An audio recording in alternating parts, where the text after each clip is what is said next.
Hello friends, Rajkishori देवी शिक्षण प्रशिक्षण सेवा संस्थान के यूट्यूब चैनल पर आप लोगों का हार्दिक स्वागत है।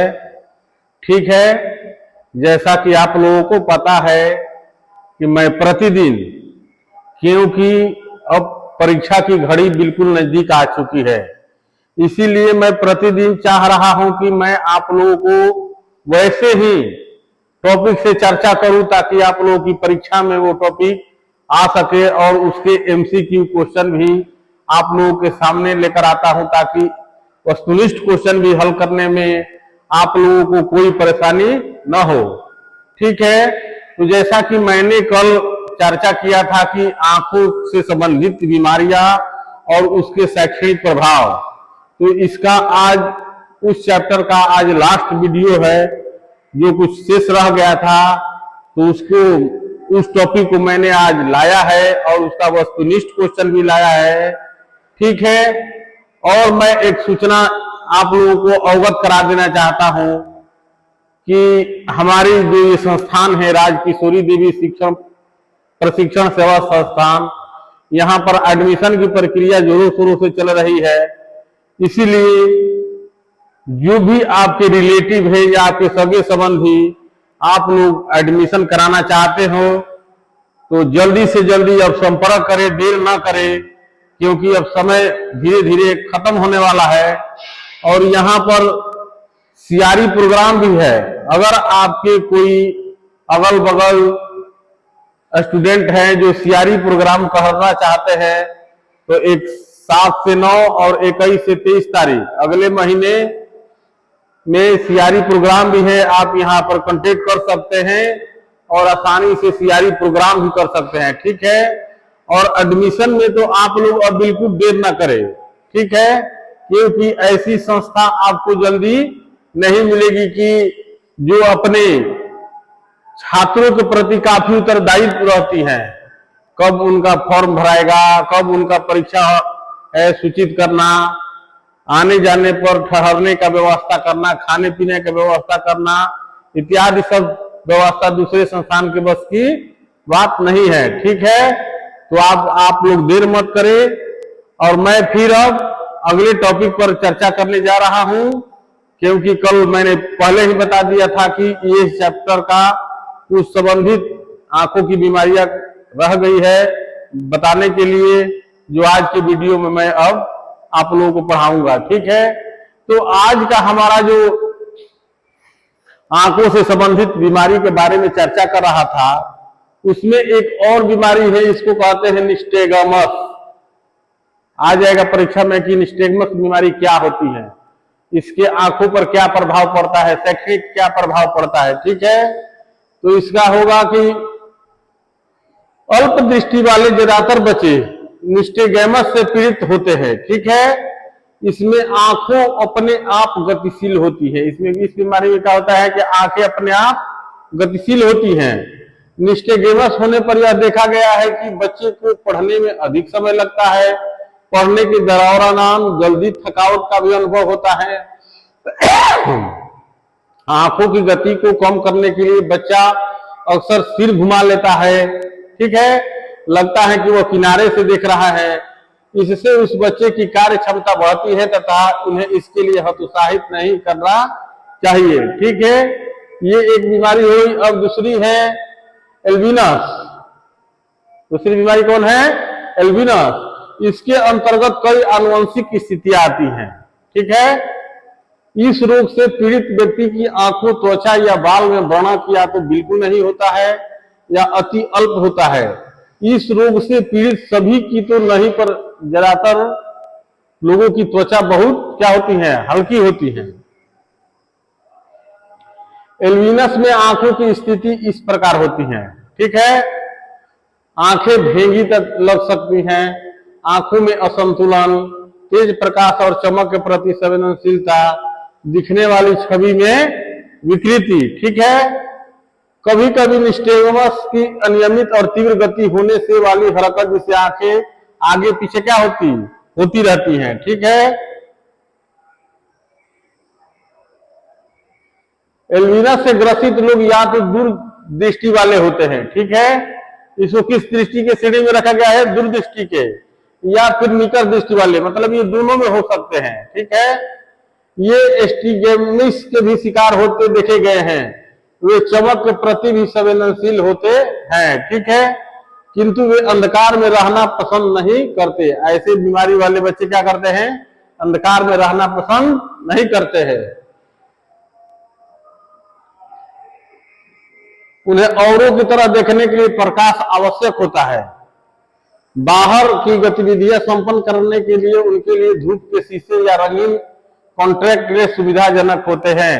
ऐसे बच्चों के लिए क्या सुविधाजनक होते हैं? धूप के चश्मे। घर के अंदर की गतिविधि जैसे बढ़ाने के लिए अधिक प्रकाश की आवश्यकता होती है।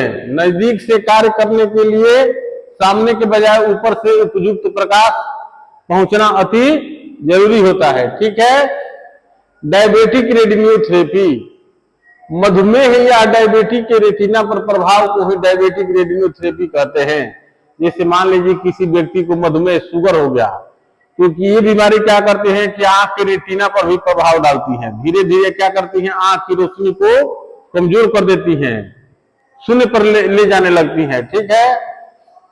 मधुमेह या डायबिटीज के रेटिना पर प्रभाव को डायबिटिक रेटिनोपैथी कहते हैं।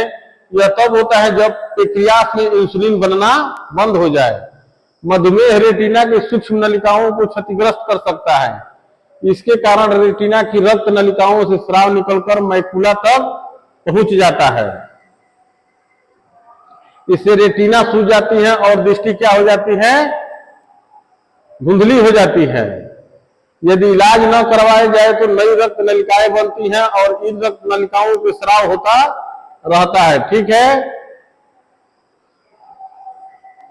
वस्तुओं के ऊपर अथवा चारों ओर बिखरे हुए काले धब्बे या छिद्र नजर आते हैं।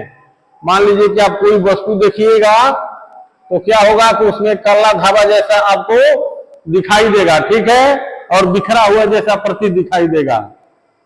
कुछ अन्य बीमारियां, ठीक है। अल्प दृष्टि के कारणों में भारत में आंखों की सामान्यतः अन्य अग्रलिखित बीमारियां पाई जाती हैं। जैसे कौन कौन सी है? रोहे, विटामिन ए की कमी से होती है, मधुमेह, ठीक है। अब हम चर्चा करते हैं रोहे पर। रोहे कौन बीमारी है? इसको क्या कहते हैं? ट्रैकोमा। रोहे को क्या कहते हैं? अब मान लीजिए कि हिंदी में पूछ देगा रोहे और इंग्लिश में पूछ देगा कि ट्रैकोमा, दोनों का मतलब क्या हुआ? एक ही हुआ, ठीक है। रोहे एक लंबे समय तक चलने वाली तथा संक्रमण की बीमारी है। रोहे क्या है? एक लंबे समय तक चलने वाली संक्रमण की बीमारी है, ठीक है, जो कि आंख की बाहरी झिल्ली तथा कार्निया को प्रभावित करती है।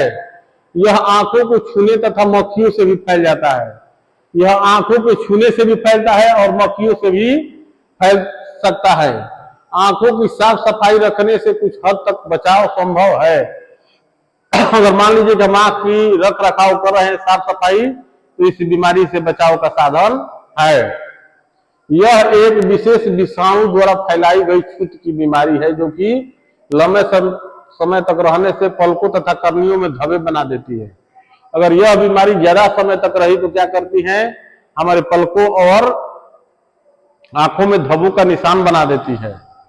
सबसे पहले ऊपरी पलकें प्रभावित संक्रमित होती है, बाद में निम्न 4 अवस्थाओं में यह बीमारी फैलती है, ठीक है।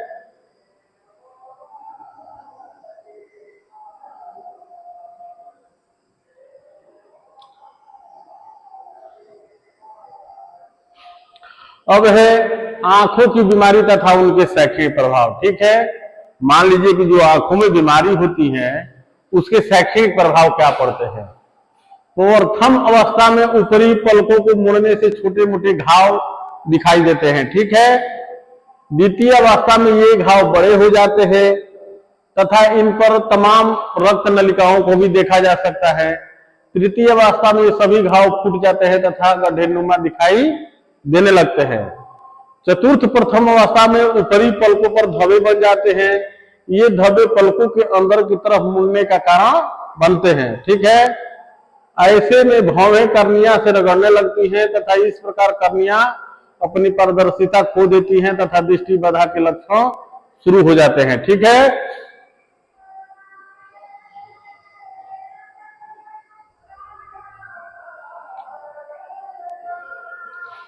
अब है चतुर्थ अवस्था में ऊपरी पलकों पर धब्बे बन जाते हैं। ये धब्बे पलकों के अंदर की तरफ मुड़ने का कारण बनते हैं।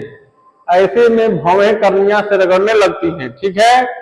तथा इस प्रकार कर्निया अपनी पारदर्शिता खो देती हैं तथा दृष्टि बाधा के लक्षण शुरू हो जाते हैं। यदि समय पर ध्यान न दिया जाए तो दृष्टि बाधा आ सकती है। अगर इस बीमारी को समय पर ध्यान नहीं दिया जाएगा तो क्या हो जाएगा? दृष्टि बाधा उत्पन्न हो सकती है। दृष्टि बाधा के लगभग 3% केसेज का कारण रोहे है, मतलब ट्रैकोमा बीमारी है।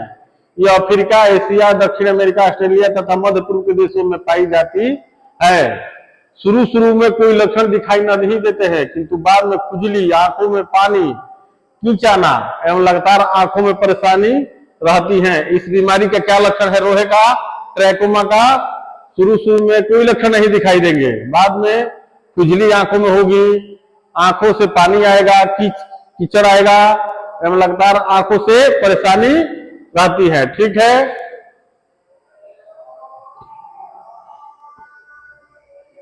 अब इलाज। नेत्र चिकित्सक की सलाह से 20% लाकुला आई ड्रॉप दिन में 3 बार डालना चाहिए।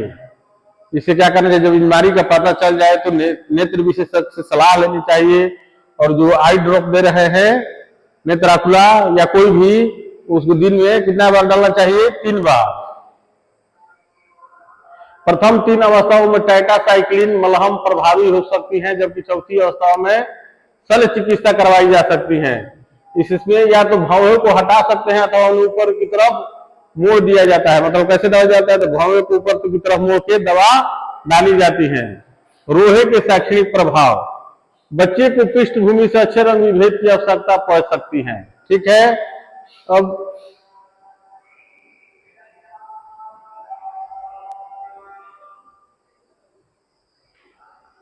चमक के प्रभाव को दूर करना चाहिए।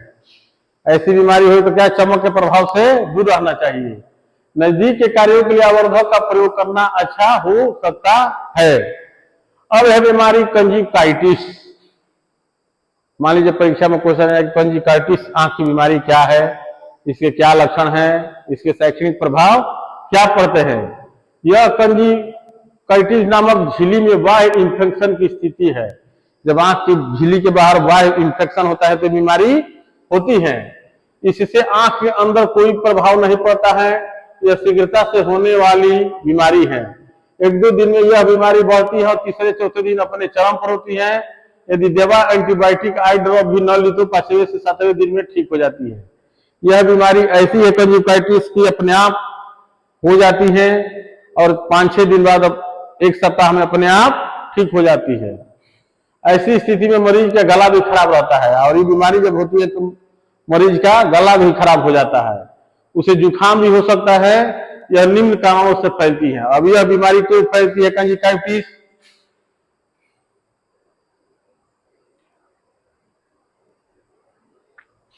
प्रत्यक्ष सीधे शारीरिक संपर्क से, इंफेक्शन से मतलब, यदि इसमें हाथ मिलाना सम्मिलित नहीं है। और प्रत्यक्ष संपर्क किसी वस्तु द्वारा, हवा से, खांसने अथवा छींकने से भी बीमारी हो सकती है। कारण यदि किसी जीवित या जीवित विषाणु, जीवाणु, कवक, परजीवी अथवा किसी रसायन की एलर्जी के कारण हो सकती है। ठीक है। अब इसके लक्षण क्या है? इस कंजक्टिवाइटिस बीमारी के क्या लक्षण है? कंजक्टिवा में लालिमा, आंखों में क्या हो जाती है? लालिमा, लाल आंख हो जाता है। आंखों से रिसाव, आंखों से पानी आने लगता है। पलकों में सूजन, आंख खुल जाती है। आंखों से पानी आना मतलब आंख से पानी आने लगता है और आंखों में जलन शुरू हो जाता है। बचाव में प्रभावित व्यक्ति की भूमिका सबसे महत्वपूर्ण है, अतः उससे अब इसके बचाव के क्या उपाय है?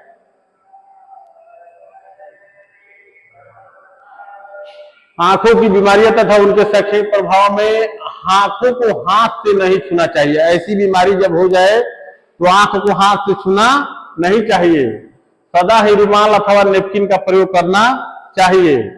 यदि आंख को छुआ है तो हाथ धोते रहना चाहिए। प्रत्येक बार आंखों में दवा डालने के उपरांत ही हाथ धोने चाहिए।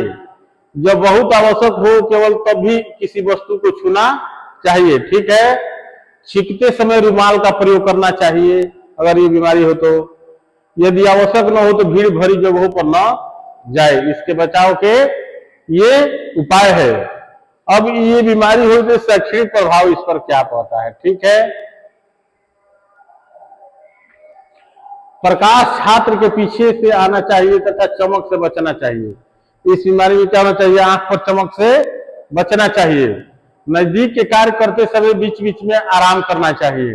ठीक है, प्रकाश की विभिन्न परिस्थितियों से समायोजन करने से समय लग सकता है।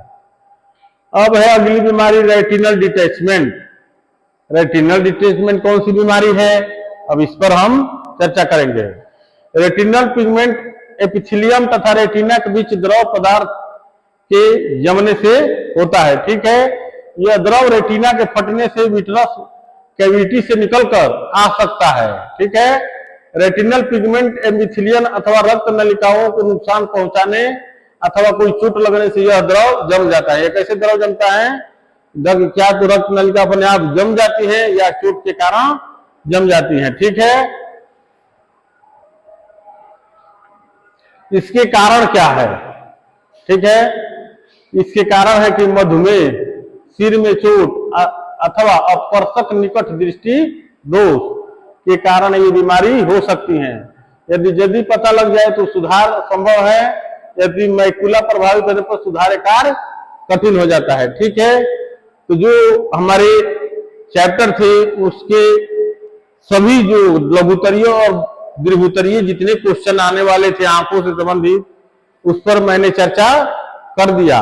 ठीक है, और मैं वस्तुनिष्ठ question MCQ final and last जो मैंने तैयार किया है वो अब मैं आप लोगों के सामने प्रस्तुत कर रहा हूं। आप लोग ध्यान से देखिए और वीडियो को लाइक कीजिए तथा चैनल को सब्सक्राइब कीजिए ताकि हम लोगों का भी मनोबल बना रहे कि अच्छा से अच्छा वीडियो आप लोगों के सामने प्रस्तुत कर सके। तो चलिए अब बढ़ते हैं अपने वस्तुनिष्ठ क्वेश्चन की ओर। और हमारा पहला क्वेश्चन ये है, क्या है,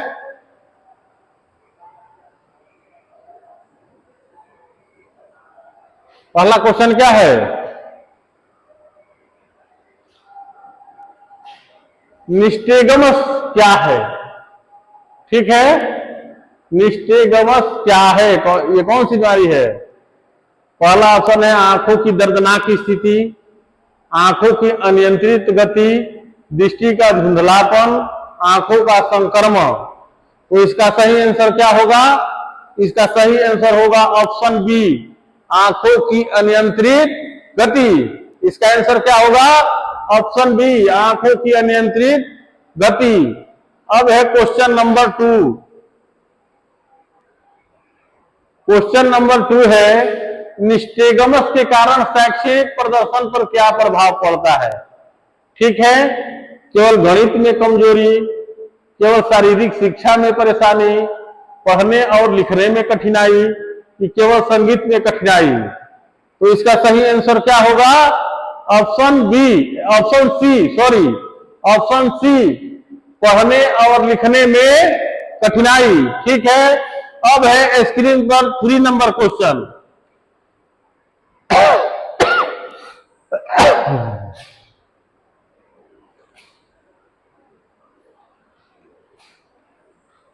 क्वेश्चन नंबर 3 क्या है स्क्रीन पर, निस्टेगमस से ग्रसित छात्रों की मदद के लिए कौन सी तकनीक सहायक हो सकती है।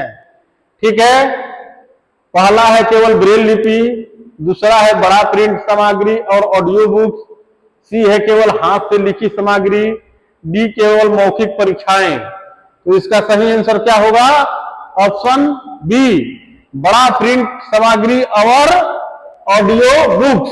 ठीक है, आप लोग ध्यान रखिएगा। अब है क्वेश्चन नंबर 4। क्वेश्चन नंबर 4 क्या है, निस्टेगमस के कारण दृष्टि समस्याओं से निपटने के लिए कौन सा उपकरण उपयोगी हो सकता है। ठीक है, ऑप्शन ए है कान के सुनने की मशीन, बी है कॉन्टैक्ट लेंस या विशेष चश्मा, सी है व्हील चेयर, डी है केवल दृष्टि सुधार के व्यायाम। तो इसका सही आंसर क्या होगा? ऑप्शन बी, कॉन्ट्रैक्ट लेंस या विशेष चश्मा। ठीक है, आप लोग ऐसा ऑप्शन पर ध्यान देते रहिएगा। अब क्वेश्चन नंबर 4 हो गया। 5 देखिए।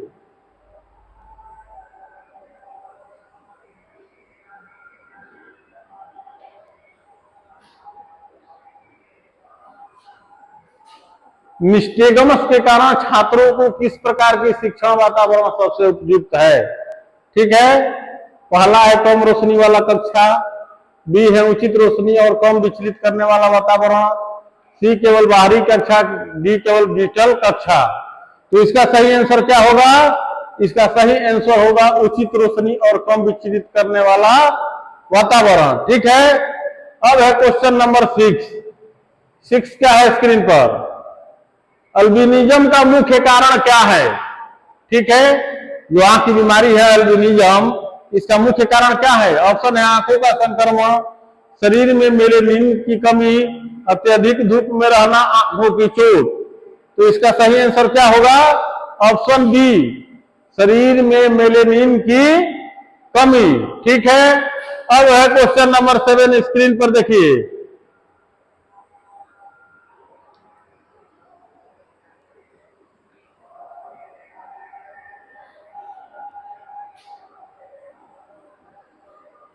क्वेश्चन नंबर 7 क्या है स्क्रीन पर? अल्बिनिज्म से ग्रसित बच्चों को किस प्रकार की दृष्टि समस्या आमतौर पर पाई जाती है? ठीक है, दृष्टि का धुंधलापन, नाइट ब्लाइंडनेस, रंग अंधापन की दृष्टि की तीव्रता में कमी। तो इसका सही आंसर क्या होगा? ऑप्शन डी, दृष्टि की तीव्रता में कमी। ठीक है, अब है क्वेश्चन नंबर 8। अल्बिनिज्म के कारण शैक्षिक प्रदर्शन पर क्या प्रभाव पड़ सकता है?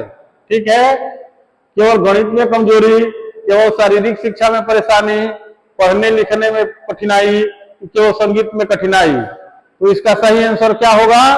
इसका सही आंसर होगा ऑप्शन सी, पढ़ने और लिखने में कठिनाई। ठीक है, अब क्वेश्चन नंबर 9 क्या है क्वेश्चन? अल्बिनिज्म से ग्रसित छात्रों की मदद के लिए कौन सी तकनीक सहायक हो सकती है? ठीक है, पहला है बड़े प्रिंट की सामग्री और उचित रोशनी, केवल हाथ से लिखी सामग्री, केवल मौखिक परीक्षाएं कि केवल ब्रेल लिपि। तो इसका सही आंसर क्या होगा? इसका सही आंसर को होगा ऑप्शन ए, बड़े प्रिंट की सामग्री और उचित रोशनी।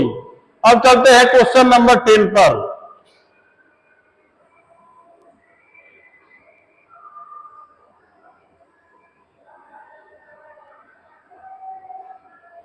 क्वेश्चन नंबर 10 क्या है हमारा? एल्बिनिज्म के साथ दृष्टि समस्याओं को सुधारने के लिए कौन सा उपकरण उपयोगी हो सकता है? ठीक है, पहला है कान की सुनने की मशीन, कॉन्टैक्ट लेंस या विशेष चश्मा, व्हील चेयर, केवल दृष्टि में सुधार के व्यायाम। तो इसका सही आंसर क्या होगा? ऑप्शन बी, कॉन्टैक्ट लेंस या विशेष चश्मा। अब है क्वेश्चन नंबर 11। डायबिटीज रेटिनोपैथी क्या है? एक प्रकार की आंखों की संक्रमण, डायबिटीज के कारण रेटिना को नुकसान, आंखों का रंग बदलना, कॉर्निया का धुंधलापन। तो इसका सही आंसर क्या होगा? ऑप्शन बी, डायबिटीज के कारण रेटिना को नुकसान। ओके, अब है क्वेश्चन नंबर 12।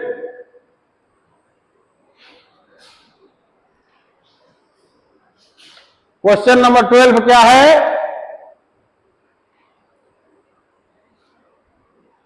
डायबिटीज रेटिनोपैथी के मुख्य लक्षणों में से एक क्या है? ठीक है, पहला है क्या? आंखों में दर्द, बी है दृष्टि में धुंधलापन और ब्लाइंड स्पॉट्स, सी है रंग दृष्टि का खोना, इसके बाद डी है आंखों का सूखापन। तो इसका सही आंसर क्या होगा? दृष्टि में धुंधलापन और ब्लाइंड स्पॉट। ठीक है, अब है क्वेश्चन नंबर 13।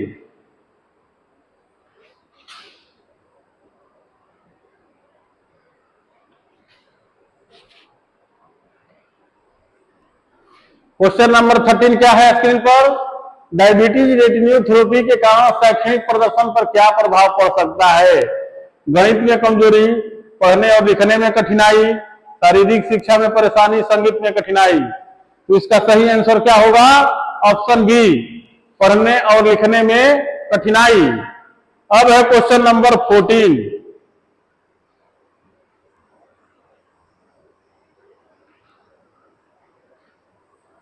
क्वेश्चन नंबर 15 क्या है? 14, डायबिटीज रेटिनोपैथी से ग्रसित छात्रों की मदद के लिए कौन सी तकनीकी सहायक हो सकती है? तो ऑप्शन क्या क्या है? केवल बड़े प्रिंट सामग्री और उच्च कंट्रास्ट, केवल हाथ से लिखी सामग्री, केवल मौखिक परीक्षाएं, केवल ब्रेल लिपि। तो इसका सही आंसर क्या होगा?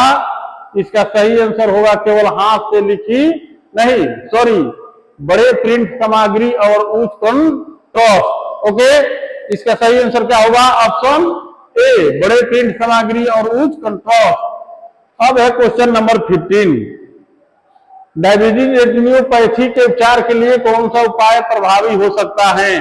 ठीक है, कान की सुनने की मशीन, इंसुलिन और नियमित नेत्र जांच, व्हील चेयर, केवल घरेलू उपचार। तो इसका सही आंसर क्या होगा? इसका सही आंसर होगा ऑप्शन बी, इंसुलिन और नियमित नेत्र जांच। ठीक है, अब है क्वेश्चन नंबर 16 स्क्रीन पर आप लोगों के सामने।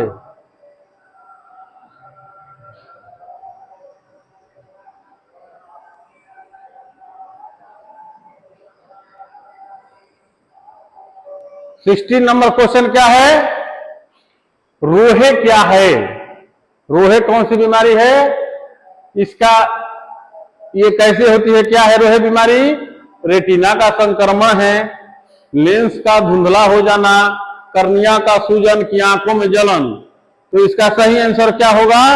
इसका सही आंसर होगा ऑप्शन बी, लेंस का धुंधला हो जाना। ठीक है, अब है क्वेश्चन नंबर 17।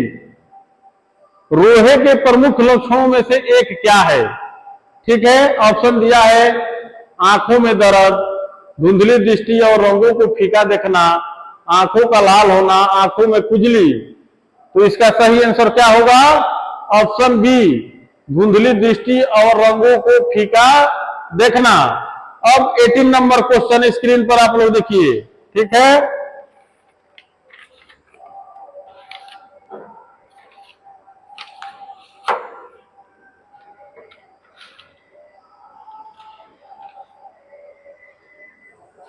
एटीन क्वेश्चन देखिए।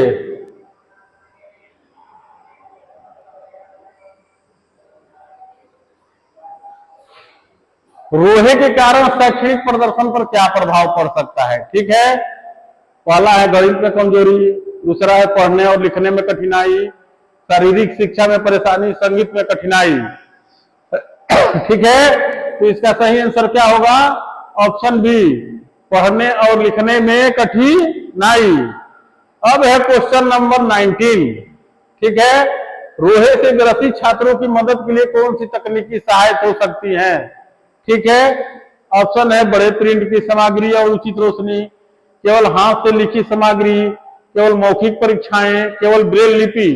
तो इसका सही आंसर क्या होगा? ऑप्शन ए, बड़े प्रिंट की सामग्री और उचित रोशनी। अब चलते हैं क्वेश्चन नंबर 20 पर। ठीक है, 20 नंबर देखिए।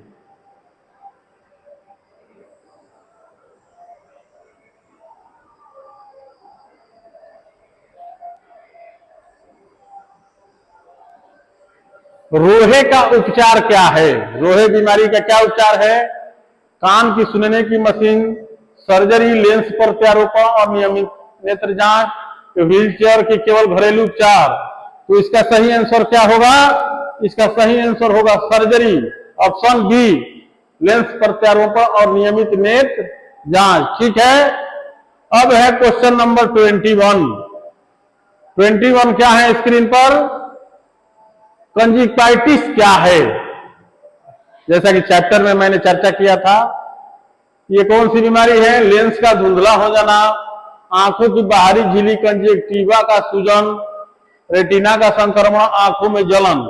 तो इसका सही आंसर क्या होगा? ऑप्शन बी, आंखों की बाहरी झिल्ली, कंजक्टिवा की सूजन। ठीक है, अब चलते हैं नेक्स्ट क्वेश्चन 22 पर।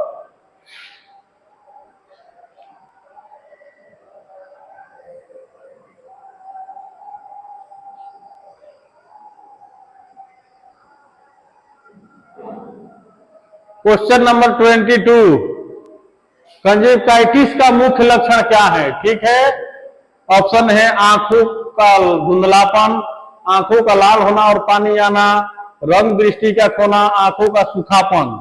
ठीक है, तो इसका सही आंसर क्या होगा? ऑप्शन बी, आंखों का लाल होना और पानी आना। ठीक है, अब है क्वेश्चन नंबर 23। 23 क्या है? कंजक्टिवाइटिस के कारण शैक्षणिक प्रदर्शन पर क्या प्रभाव पड़ सकता है? ऑप्शन दिया है पढ़ने लिखने में कठिनाई, केवल गणित में कमजोरी, शारीरिक शिक्षा में परेशानी, संगीत में कठिनाई। तो इसका सही आंसर क्या होगा? ऑप्शन ए, पढ़ने और लिखने में कठिनाई। ठीक है, अब चलते हैं क्वेश्चन नंबर 24 पर।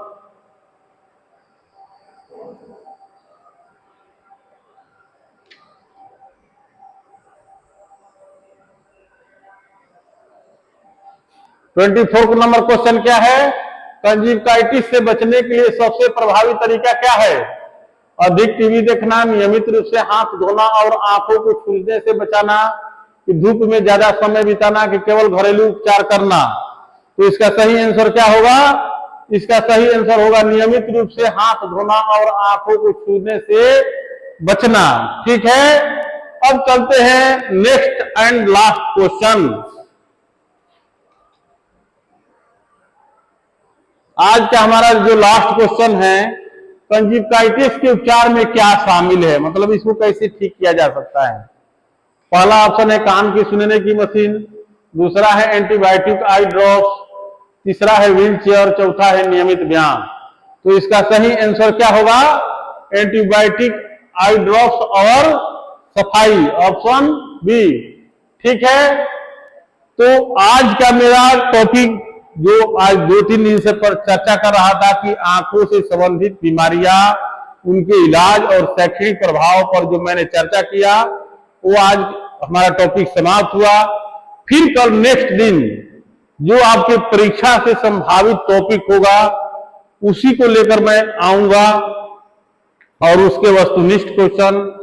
हाँ, कम से कम आप लोग ये करिए कि वीडियो को लाइक कीजिए और चैनल को ज्यादा से ज्यादा मात्रा में सब्सक्राइब कीजिए, ताकि हम लोगों का भी मनोबल बढ़ा रहे और आप लोगों को भी फायदा होगा कि आप लोग ज्यादा से ज्यादा वीडियो देखेंगे तो आप लोगों को परीक्षा में किसी प्रकार की समस्या नहीं होगी।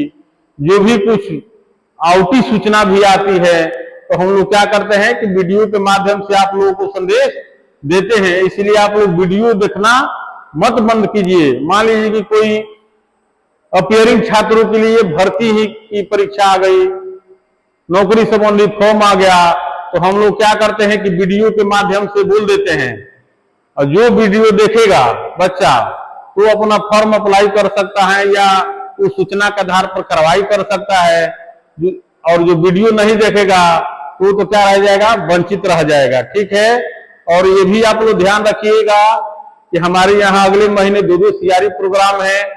अगर जिन छात्रों को सीआरई प्रोग्राम करना है तो हमारे संस्थान से संपर्क कर सकते हैं, और एडमिशन की प्रक्रिया तो आप जानते ही हैं कि अब शुरू हो चुकी है। अब इसमें विलंब आप लोग मत कीजिए। ठीक है, फिर मैं कल एक नए टॉपिक के साथ जो परीक्षा संबंधी जो परीक्षा में आपके आ सकता है उसी टॉपिक के तहत फिर कर मैं एक टॉपिक लेकर हाजिर होऊंगा। तब तक के लिए धन्यवाद, थैंक यू।